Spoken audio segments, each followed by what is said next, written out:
se echa a perder. Les mandé una invitación fallida para esta noche de una revisión que iba a hacerse de COVID y VIH, pero resulta que la cerraron a especialistas. Entonces, cuando tenga ya la grabación, se las comparto para el que la quiera ver. ¿Sale? Sí, doctora, gracias. Doctora, gracias. A ver, déjenme ver un minutito que terminen de entrar.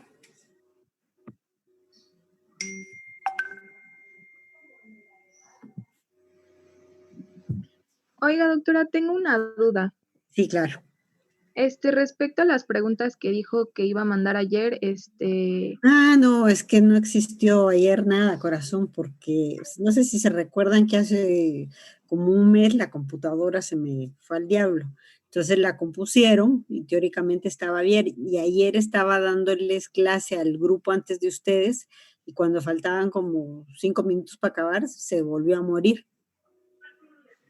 Entonces, no, hasta ahora en la mañana pude ver la resolución. Entonces, no, les debo las preguntas de los, de,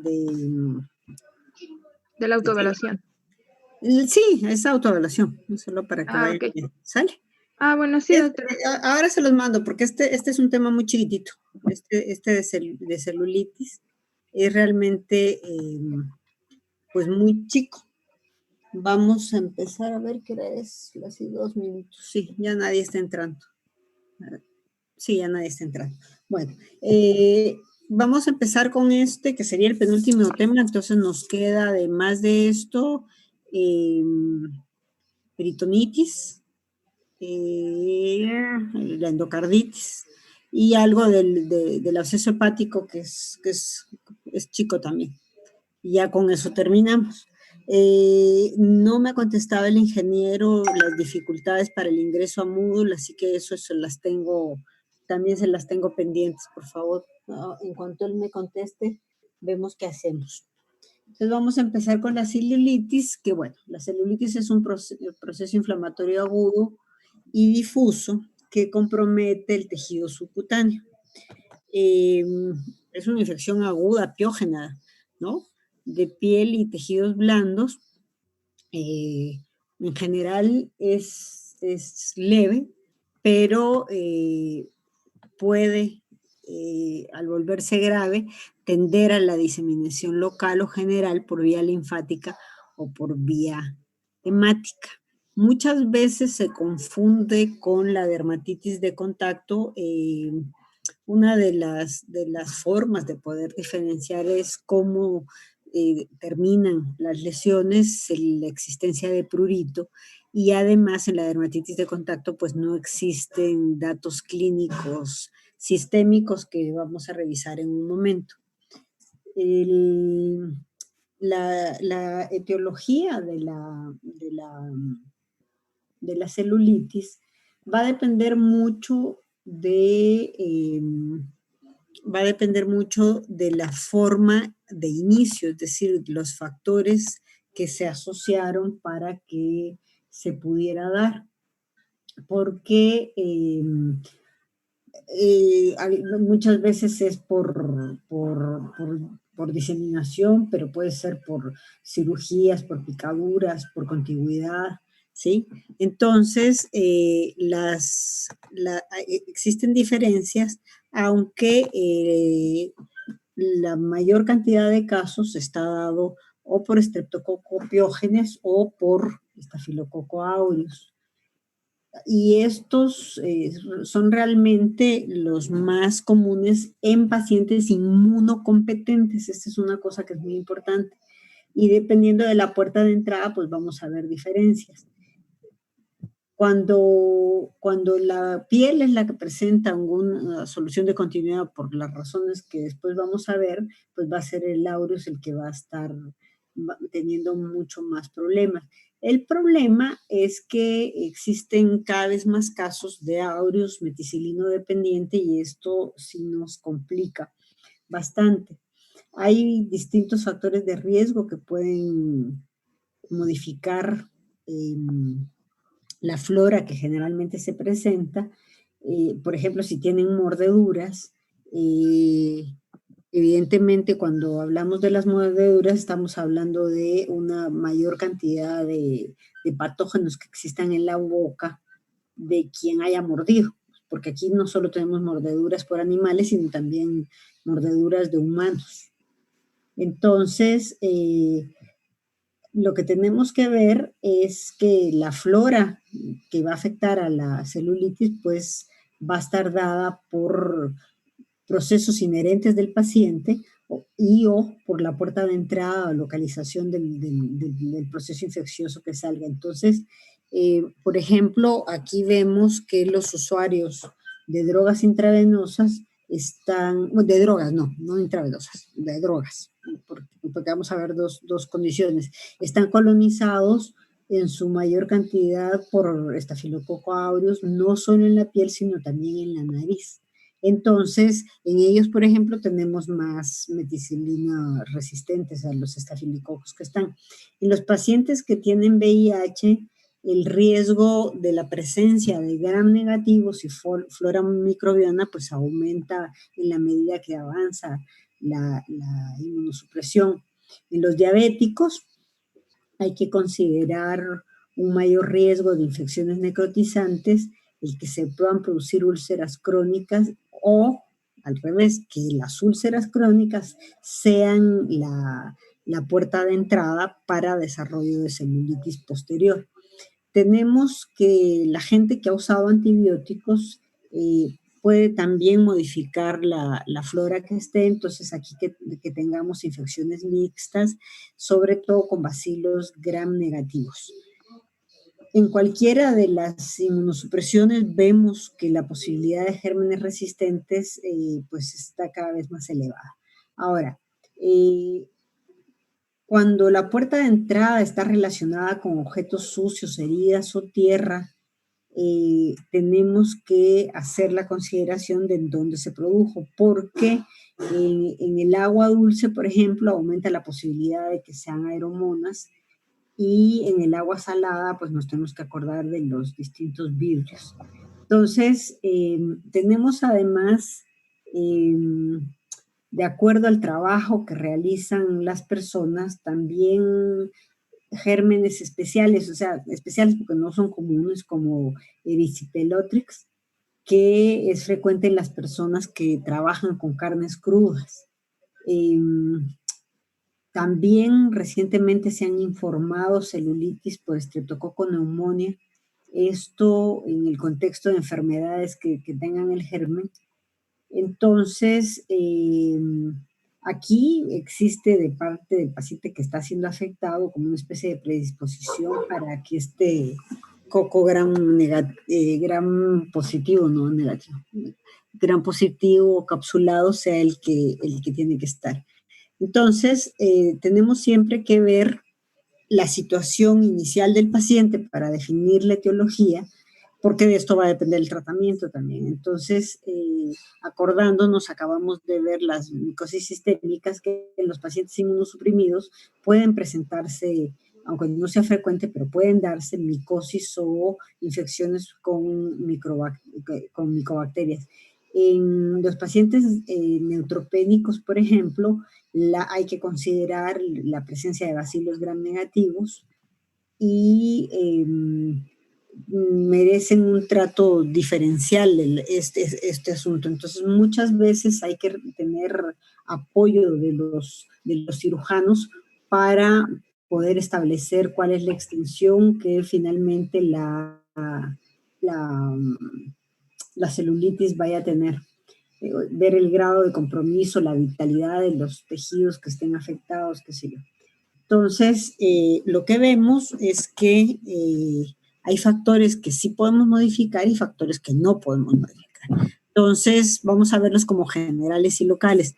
De forma general, pues el embarazo y la raza blanca que contribuyen a complicar la celulitis, pues no lo vamos a modificar, pero sí el intervenir tempranamente en insuficiencias venosas, en edemas linfáticos, en enfermedades arteriales, en que la inmunosupresión sea modificada en la medida de lo posible y en que la diabetes se encuentre compensada.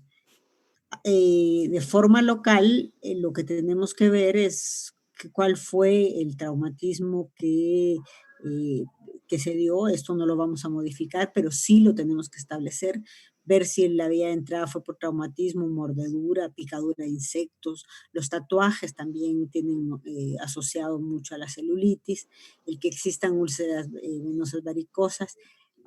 Y esto que pareciera no tener importancia, pero que cada vez es más frecuente, y es la manipulación inadecuada de las uñas. Y de esto no estamos hablando de ancianos que necesiten un podólogo, sino con más frecuencia mujeres blancas por todos los procedimientos que se hacen en las uñas con distintos tipos de cortaduras, con materiales que no necesariamente están eh, limpios. Vamos a poder sí modificar localmente las úlceras, reducirlas, ver el eczema, el pie de atleta o intervenir tempranamente las quemaduras para el no desarrollo de celulitis.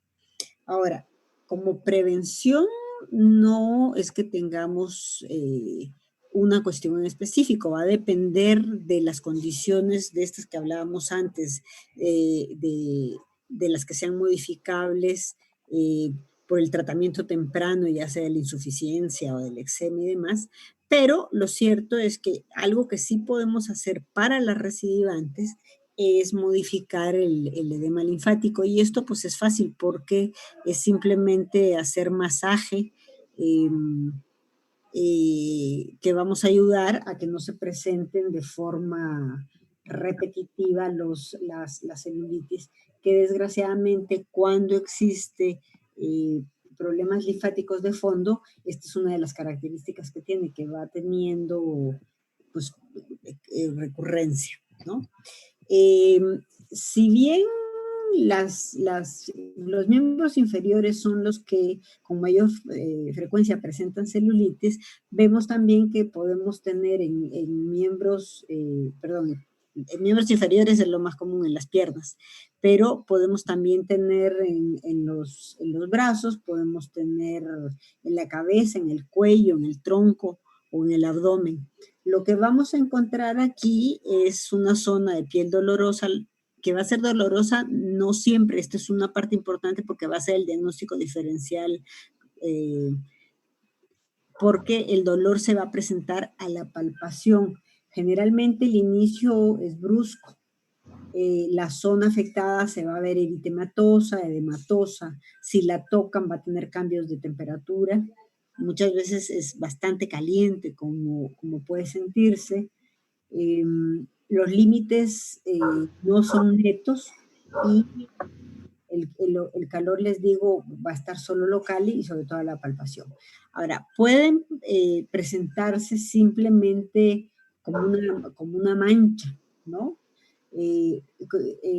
Pero a esto también se le puede acompañar a ampollas, úlceras, edema, linfangitis, adenomegalia. Pueden tener presencia en la misma área de púrpura, de flictenas, de petequias. Y sobre todo con los diabéticos, el que se presenten áreas necrotizadas. Cuando hay linfangitis, cuando hay linfadenopatía, lo que vamos a tener es además algunos datos sistémicos, vamos a tener fiebre, vamos a tener malestar general y escalofríos.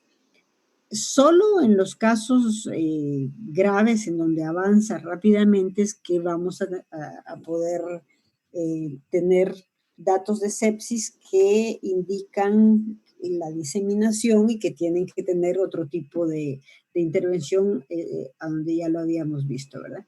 Ahora, aunque no sea para ser distinguido con certeza, en general la celulitis causada por el aureus tiende a ser más localizada y supurativa, mientras que la que se da por el Streptococcus pyogenes, ¿se acuerdan que es un estreptococo del grupo A?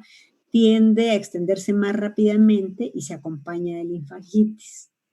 La principal forma de presentación clínica de las que están asociadas a estafilococos meticilinos resistentes es la infección de piel junto con partes blandas, que generalmente va a producir celulitis abscedadas.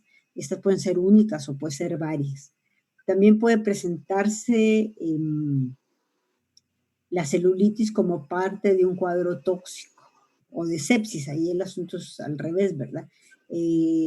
Cuando esto es así, pueden acompañarse de focos supurativos, puede haber además osteoartritis o miositis. Esta sería la forma más leve de presentación que pudiéramos tener. Me voy a salir de aquí y les voy a enseñar unas imágenes que son de, ¡ay Dios! Que son de, no, espérenme, esto no está bien aquí. ¿Dónde están? Espérenme tantito. Espérenme tantito. Aquí está. Estas son imágenes de los manuales de la guía roja. Entonces, aquí ustedes pueden ver cómo son cuadros que son diferentes, ¿no? Si se dan cuenta, ahorita te contesto, Francisco, dame un chance porque si toco para darte la palabra, pierdo esto. Ahorita les doy la palabra. Perdón, doctor, es que no se ve las imágenes. ¿No se ve la imagen que les puse ahorita? No, tiene que darle usted compartir. No se ve la presentación. Vale, espérenme tantito, entonces espérenme tantito, porque yo estoy hablando como loquita aquí, espérenme. Ahora tampoco puedo entrar a nada. Ay, qué buena onda. No puedo entrar. Híjole. Share, vamos a esperar aquí. Y vamos a poner share. Tiki. ¿Ahora sí? Sí, ahora sí, doctora. ¿Sí? Bueno. Pero la primera imagen sí la vieron de las manchitas solas, ¿no? Sí. ¿Sí? De las diapositivas, sí. Ah, ok. Bueno, entonces, porque estas son imágenes que ya la muestran diferente, ya no es solo la presentación de la mancha irregular. Aquí, si se dan cuenta, está habiendo necrosis asociada, ¿no? El manejo de esto, de que vamos a hablar un poquito más adelante, es marcando las zonas en donde se está extendiendo no solo la mancha, sino el edema. Si ustedes se dan cuenta, hay dos marcaciones diferentes, de dos colores diferentes.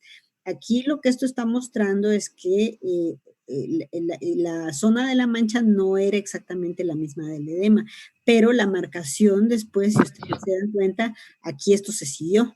Entonces, esto sirve para valorar la evaluación del tratamiento que estén dando, para poderle dar seguimiento. Aquí tienen un close-up de las marcaciones que se van haciendo. Si tienen, pueden tener úlceras, les decía, pueden tener flictenas, pueden tener descamaciones en todo esto. Entonces, aquí, por ejemplo, está presente ampollas, ¿no? Que son diferentes. Esta es una celulitis que se dio por una vacunación previa, ¿sí? Entonces, aquí hasta en una diapositiva puede verse el nivel de edema que está teniendo, el enrojecimiento, si la tocan, pues está caliente. O sea, si nos tocara marcar, iríamos por acá, no sé si alcanza a verse la flechita que tengo aquí, para ir marcando por dónde está, porque el seguimiento en esto es muy importante. Ahora, voy a aprovechar esto para enseñarles una diferenciación de la que vamos a hacer en un minuto, y es en relación a la celulitis y las trombosis venosas profundas. En la celulitis vamos a tener la piel caliente, roja, como de naranja, y es frecuente la linfagitis y linfadenopatías. En la trombosis venosa profunda, al revés, tenemos la piel fría, ¿no? O normal, y generalmente va teniendo una coloración azulosa. la superficie de la piel por donde está es suave, puede haber dolor, pero es un dolor permanente, no es a la palpación, y las linfadenopatías aquí son inexistentes. Entonces, lo que vemos es que tenemos que hacer el diagnóstico diferencial para varias cosas. Espérenme que ya no puedo compartir otra vez esta coscha. ¿Qué le pasa a esto? Bueno, a ver, aquí otra vez. ¿Dónde estás? Entonces, ahora sí, era solo avisarme que no se veía la imagen o querían preguntar algo. Yo tengo una duda, porque, bueno, no sé si vamos a ver erisipela, pero hasta donde yo sabía que el diagnóstico diferencial primario era con erisipela. Con erisipela, sí, así es. Entonces, exactamente es lo que sigue, ¿no? El que hagamos el diagnóstico diferencial con erisipela. Entonces, la erisipela es bastante más superficial. Aquí en la definición de la celulitis decíamos de que no era solo la piel. Es mucho más fácil identificar el tejido infectado del que no lo está en la erisipela porque las manchas son grandes. Y además, más frecuentemente hay diseminación no solo en miembros inferiores, sino también en el rostro. En la celulitis infecciosa vamos a tener no solo la piel, las manifestaciones ya vimos que son diferentes, ¿no? Las manchas son mucho más frecuentemente acompañada por otras manifestaciones y se queda solo en el miembro afectado. Aquí dice más frecuente en los miembros inferiores, pero ya vimos que puede darse en otros. La diferencia es que no perviven al mismo tiempo. O sea, si te da la celulitis en miembros superiores, pues ahí está, ¿no? Pero en la erisipela están combinadas, ¿sí? ¿Contesta Sí, eso? doctora. Sí, bueno, gracias. Entonces, en el diagnóstico, pues, va a estar basado en la historia clínica y en el examen físico, ¿verdad? Entonces, aquí hay que hacer una buena anamnesis para saber qué actividades tiene el paciente, si ha tenido traumas. Generalmente, si hay mordedura, es fácil, pero no necesariamente se sabe que una mordedura, por ejemplo, hay muchas mordeduras de ratas que se producen en la noche en donde la persona ni siquiera se despertó. Entonces, hay que valorar esto, cuál es el contacto con el agua, si hay insectos en los lugares en donde se vive. A nivel de laboratorio, bueno, vamos a pedir un PCR, una biometría hemática, y cuando pedimos la biometría hemática, lo que queremos encontrar es leucocitosis que puede darse con desviación a la izquierda, pero no es imprescindible esto, ojo, que el que tenga la desviación a la izquierda. La proteína C reactiva nos interesa, sube por arriba de 7 miligramos por decilitro, puede haber velocidad de eritrosedimentación globular elevada además. Ahora, los cultivos son toda una discusión porque lo cierto es que el diagnóstico etiológico se consigue hasta en un 25% de los casos y se consigue y hay un cultivo de aspirado del lugar donde se está la inflamación o se hace biopsia o se hacen hemocultivos. Pero lo cierto es que el hemocultivo es de gran utilidad para establecer el diagnóstico, pero es muy poco positivo. O sea, aquí encontramos que la positividad es menor al 5% de la gente a la que se hace, por todas las causas que hablamos antes, ¿verdad? Entonces, el cultivo del exudado, si hay exudado y es posible tomar una muestra por aspiración, por punción, es importante. Esto lo vamos a poder hacer, por supuesto, si hay lesiones fluctuantes como la que veíamos en la imagen, que pueda darse. Pero aquí el cultivo, contrario a lo que hemos manifestado en las otras patologías, no es algo que tenga que hacerse de rutina. Ahora, los estudios de imagen en la mayoría de los casos son innecesarios.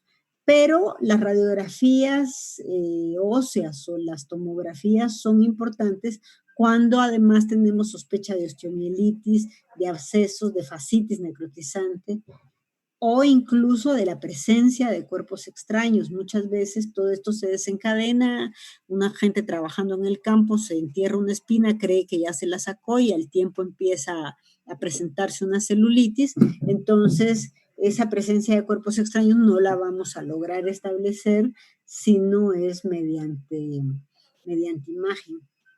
Hay celulitis odontógenas en las que el estudio radiológico panorámica de la zona afectada también va a ayudar.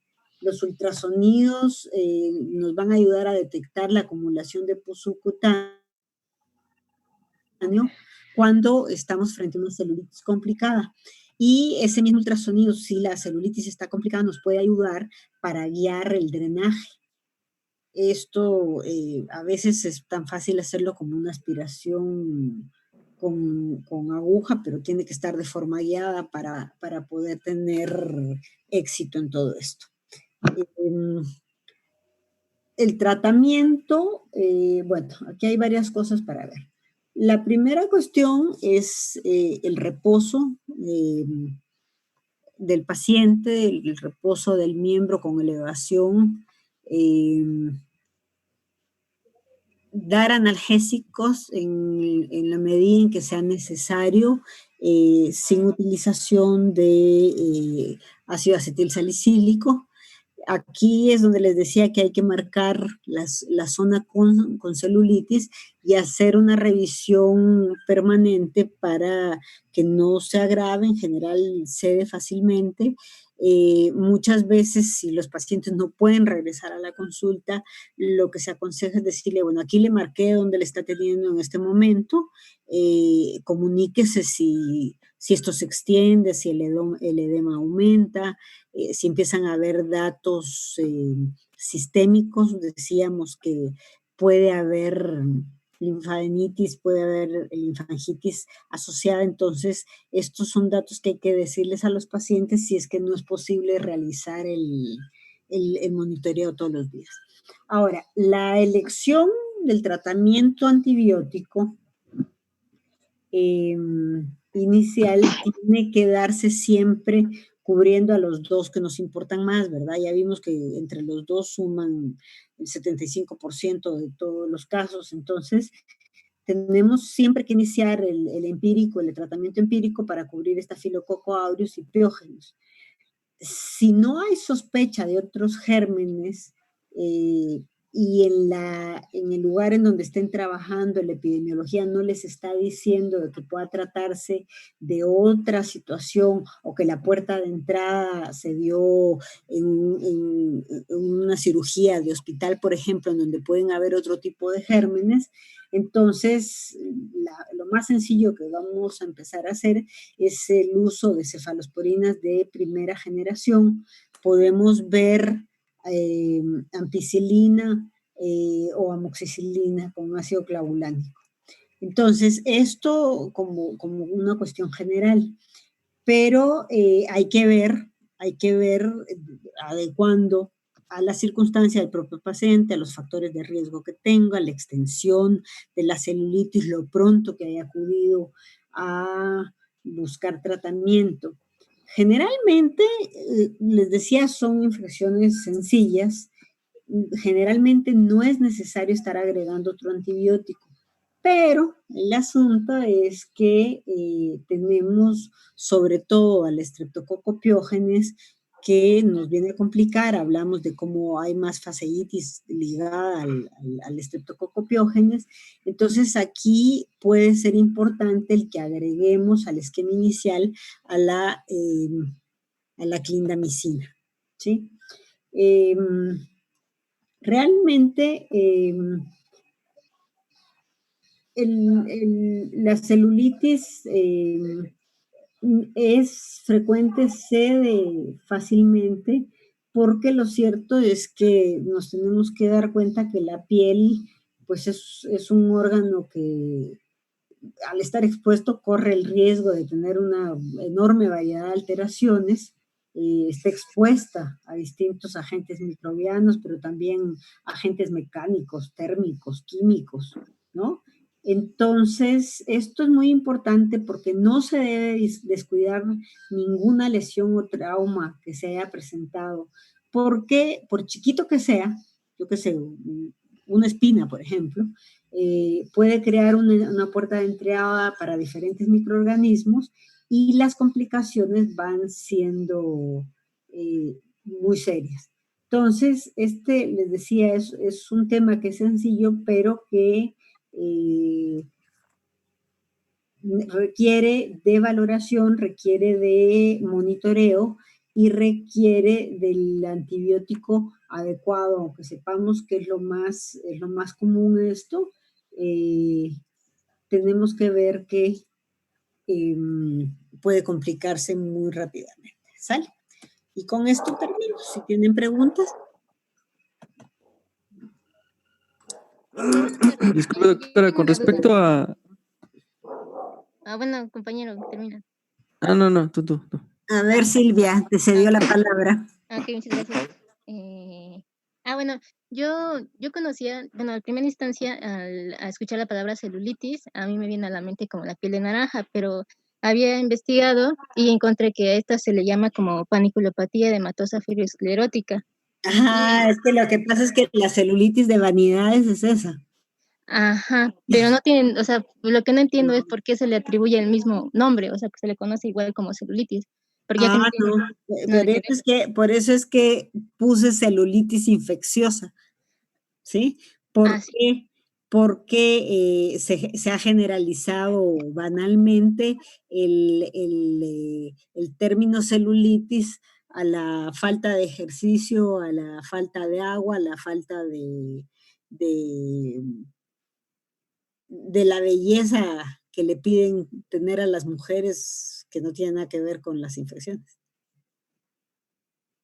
Ok, entonces solo se le conoce coloquialmente, no tiene nada que ver. Sí, es coloquial, sí, Okay. totalmente. Muchas gracias, doctora. Bueno.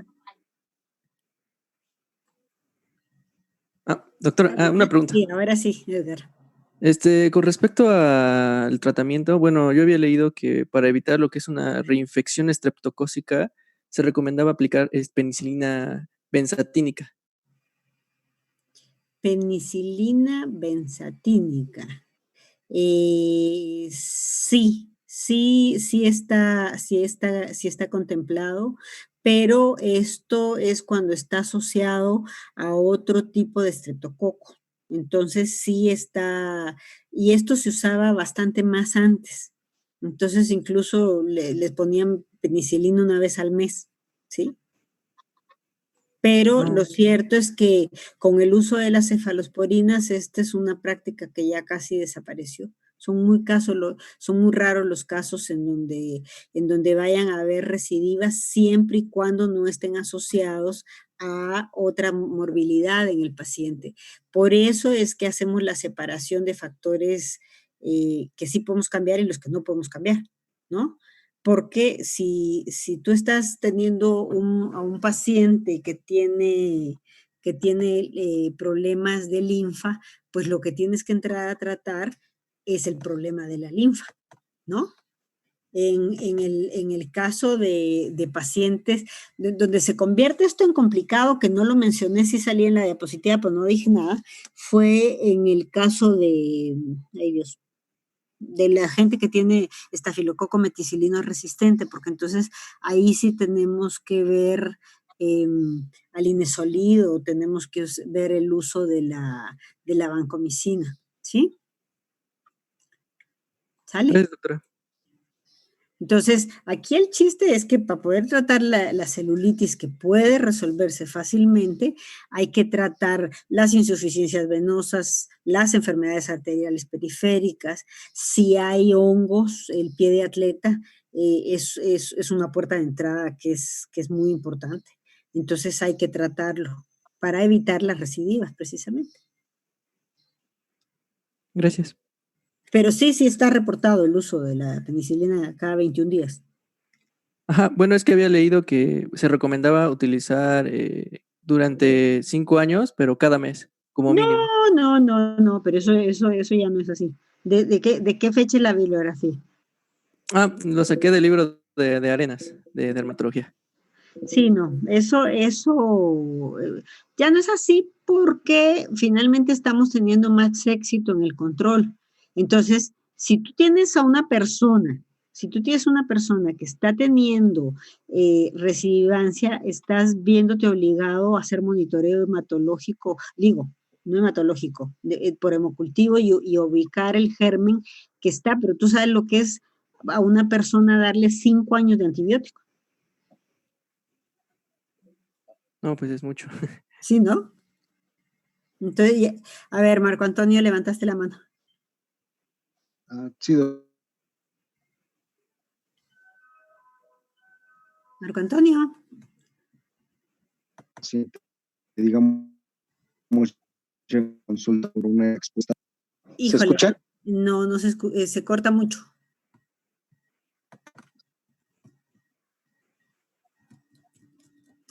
Ok, lo trataré de escribir. No, ahora ya se escuchó bien. Se escuchó bien. ¿Se escucha ahora sí? Sí. Que en el caso de un paciente que digamos que llega a la consulta por una herida o por una mordedura de animal, por ejemplo, ¿qué podríamos indicar como profilaxis en el caso de que todavía no se presenta?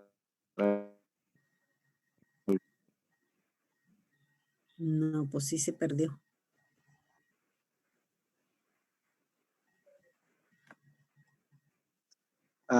Disculpe, es que creo que está fallando mucho mi internet. Si no, se lo trato de escribir.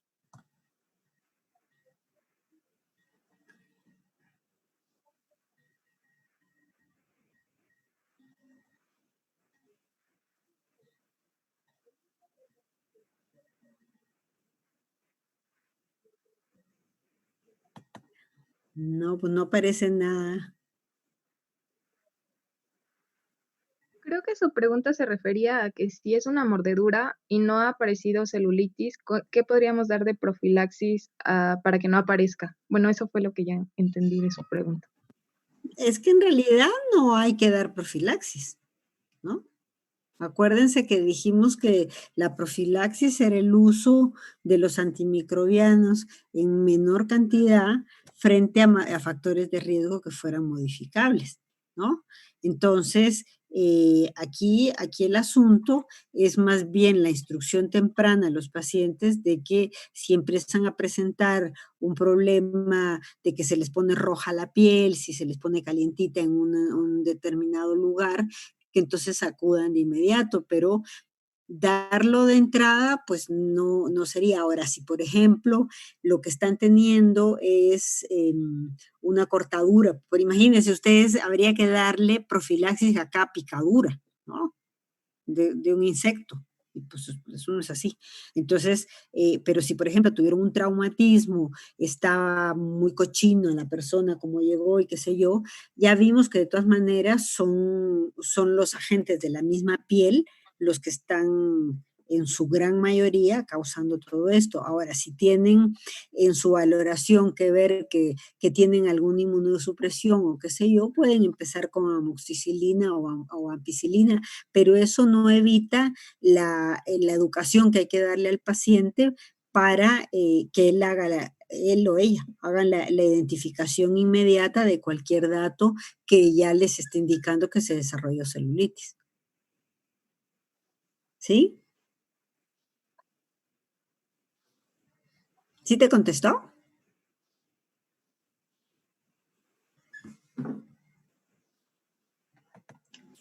¿Sí te contestó? Dice que sí, Creo doctora. que En el gracias. grupo, ajá, dice que sí. Bueno, esto ya se va a acabar en menos de un minuto, entonces